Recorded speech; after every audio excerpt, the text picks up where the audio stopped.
the brain will be fearful. It's always, you know, it's always fearful of what could happen. Does it all just crumble? It's the one that's worried about crumbling. So, no, you become firmer and firmer and firmer. All the stuff that used to rattle the brain, different people that used to rattle the brain, get it scared or insecure, that just goes away, just disappears. And you're like an oak tree, so firm. Oak wood is hard, it's dense.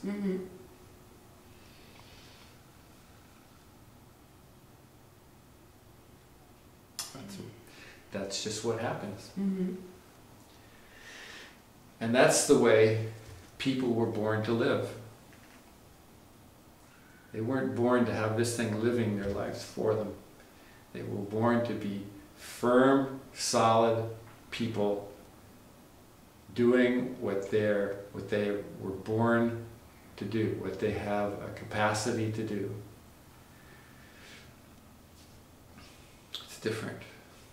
Are those gifts that will be so, or what those called gifts?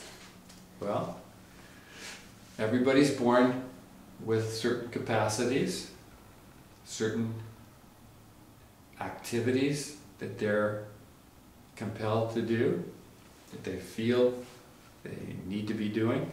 You know? And when they're doing it, when they're living their lives, and everything is in order, and when people's lives are in order, then the world can be in order.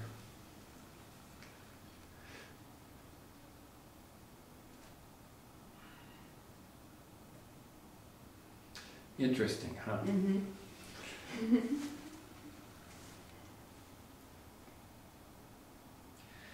Well, I'm glad that you're feeling clear.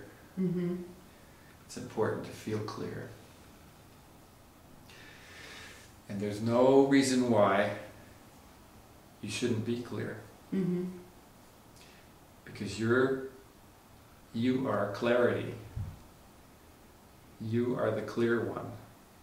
The foggy, cloudy one is the thinker. So, stay in the clarity.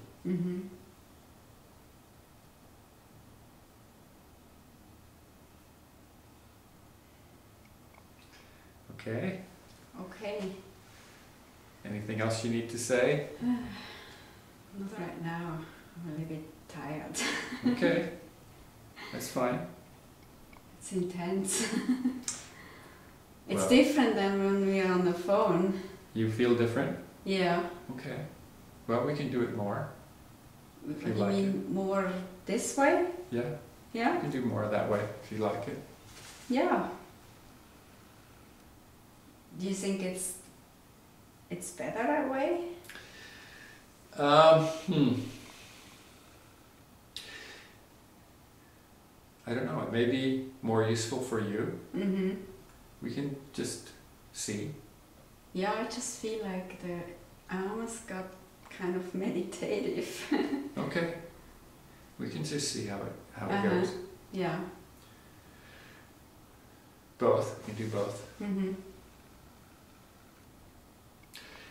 I used to talk with Al, but it was in person, but it was less frequent. Mm-hmm.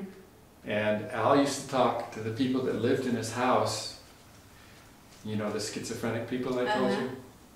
He chose certain people to live in his house, and they were people that weren't able to live on their own.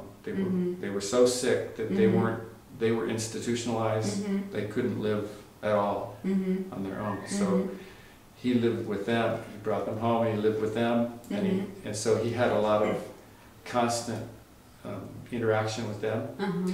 You know, and he would just talk with them when he was around them, when something came up.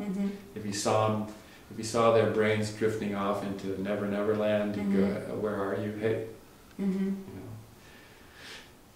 where are you? What's going on?" So he would take them to work with them. So they would work with him. Yeah, some of them would work with him. So that was beneficial for them because they needed a big dose of him. So maybe telephone wouldn't work so good for them. Okay. So. Yeah, there's a different energy. Okay. Being on the telephone and actually being okay. like this. And then, you know, there's a different energy when you just write an email. Yes. So, okay. We'll experiment. okay.